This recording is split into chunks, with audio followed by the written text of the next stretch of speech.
कहाँ गए? Hello dear students, comment to the class. आइए हम सभी देखते हैं। अरे भैया धीरे से, मैं घर में गिर जाएगी।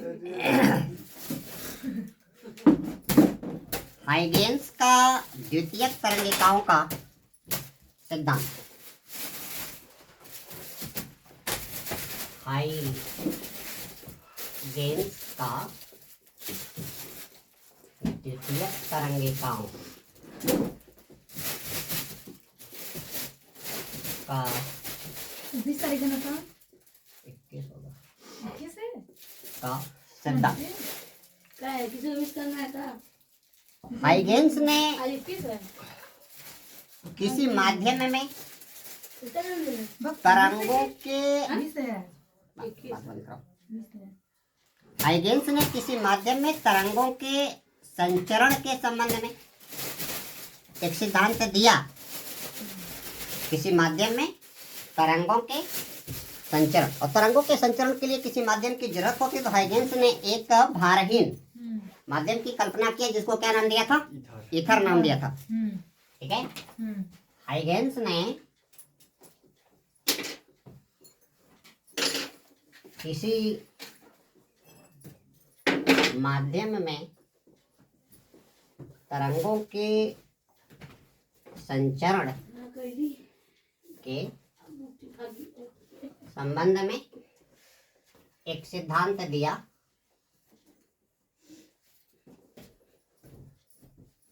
जिसे द्वितीयक तरंगिकाओं का क्या बोलते हैं? सिद्धांत कहते हैं। इसके लिए हाइगेंस ने कुछ परिकल्पनाएं दिया। पहला पॉइंट क्या दिया? जब किसी माध्यम में स्थित तरंग के स्रोत से, जब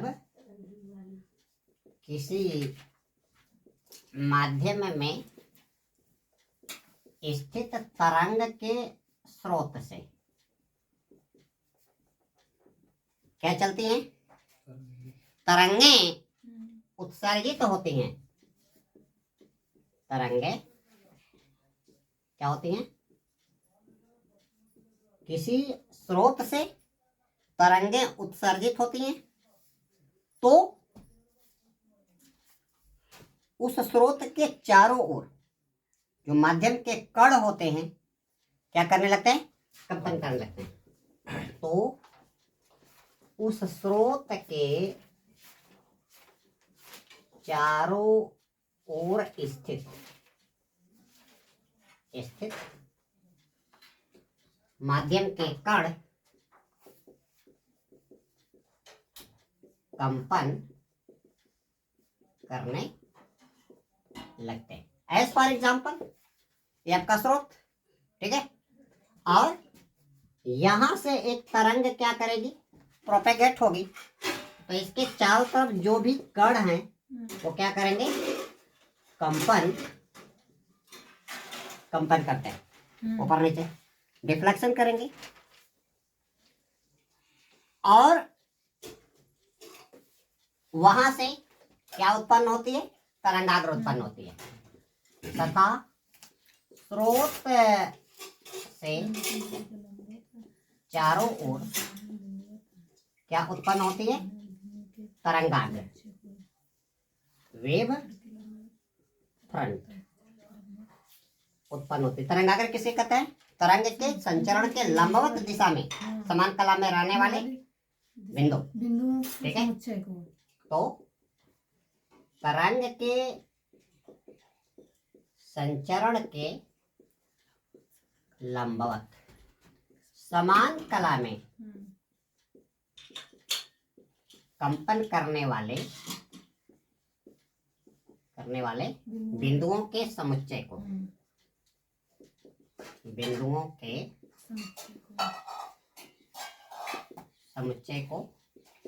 क्या बोलते हैं? तरंगाग्र, या इंग्लिश में बोलते हैं वेव फ्रंट। ठीक है। अगर तरंग स्रोत बिंदुवत है तो तरंगाग्र क्या होगा? गोली होगा। कल मैंने बताया था। अगर स्रोत बिंदुवत यानी किस रूप में है?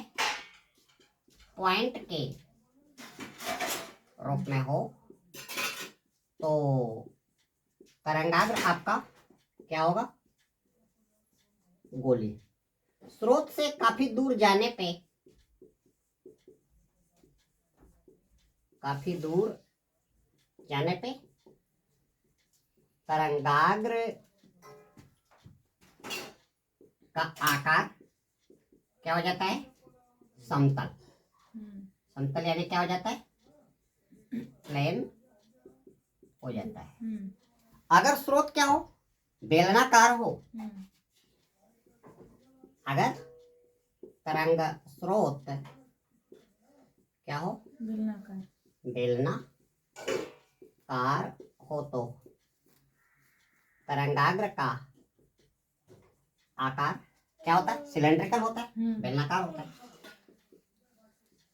सिलेंड्रिकल या बेलनाकार। इतना बात समझ आ गई? स्रोत से तरंगे निकलेंगे, वहां पे जो भी कण होंगे वो कंपन करेंगे और तरंग क्या करेगी? एक निश्चित चाल से चलेगी, सभी डायरेक्शन में चलेगी। ठीक है। जब तरंग चलेगी तो उसमें क्या होगा? श्रृंग और गर्त आएगा। तो समान कला में श्रृंग को श्रृंग से मिला दीजिए, तरंग को गर्त को गर्त से मिला दीजिए। जैसे ये आपके क्या हो गई? ये आपकी क्या चल रही है? ये तरंग के संचरण की दिशा हो गई। तरंग के संचरण की दिशा। और तरंग चलेगी कैसे? ऐसे चलेगी। ये इसका श्रृंग, ये श्रृंग, ये श्रृंग, ये सारे पॉइंट्स आपके क्या हो गए? श्रृंग हो गए। और ये सारे पॉइंट्स क्या हो गए? क्या हो गए? गर्त। श्रृंग को तरंग के संचरण के लंबवत, श्रृंग को श्रृंग से मिला दीजिए, गर्त को गर्त से मिला दीजिए। ये एक सेम फेज में आएंगे, ये एक सेम फेज में आएंगे। ये आपका क्या हो गया? वेव फ्रंट हो गया। क्या हो गया? तरंगाग्र हो गया। दूसरा पॉइंट क्या कहा? तरंगाग्र पे स्थित माध्यम के कण एक नए तरंग स्रोत का कार्य करते हैं।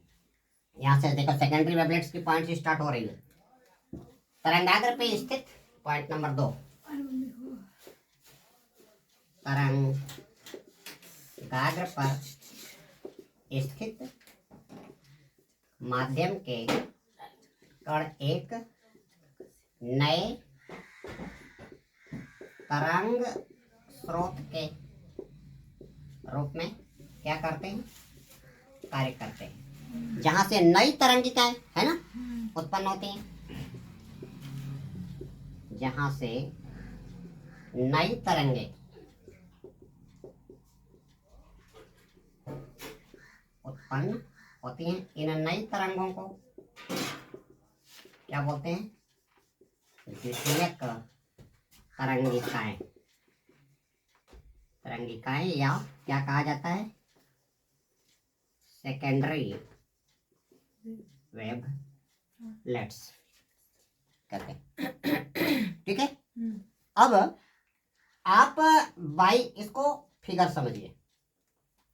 ये आपका एक स्रोत, किसी कण की एनर्जी लिया, इसके ये आपका क्या है?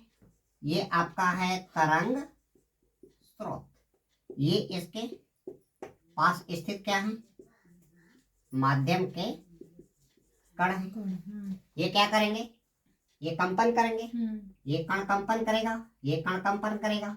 अब इससे क्या करेगी? ये तरंगिका यहाँ से आगे बढ़ी, ये तरंगिका यहाँ से आगे बढ़ी, ये तरंगिका यहाँ से आगे बढ़ेगी, माध्यम में समान चाल से चलेगी। अब ये क्या करते जा रहे हैं? ये क्या करते जा रहे हैं?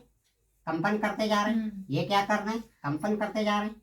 ये क्या कर रहे हैं? कंपन करते जा रहे हैं। ये कंपन करते जा रहे हैं। अब देखो एक निश्चित दूरी पे अगर ये तरंग आपकी v वेग से चल रही है, t समय में ये दूरी तय कर लेगी। मानिए t समय में ये यहाँ पे आ गया, t समय में ये यहाँ पे आ गया, t समय में ये यहाँ पे आ गया, t समय में ये यहाँ पे आ गया।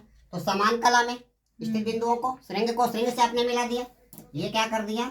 ये आपका बन गया क्या? एक वृत्ताकार तरंग बन गई, हाँ। क्योंकि सभी डायरेक्शन चल रही है। अब जब तरंगिका आपकी यहाँ पे आ जाएगी तो ये आपका क्या करेगा, द्वितीयक स्रोत के रूप में काम करेगा, द्वितीयक स्रोत के रूप में। अब यहाँ से क्या होंगी, सभी डायरेक्शंस में क्या उत्पन्न होंगी, तरंगे उत्पन्न होंगी। यहाँ से क्या करेंगे, सभी डायरेक्शन में तरंगे उत्पन्न होंगे।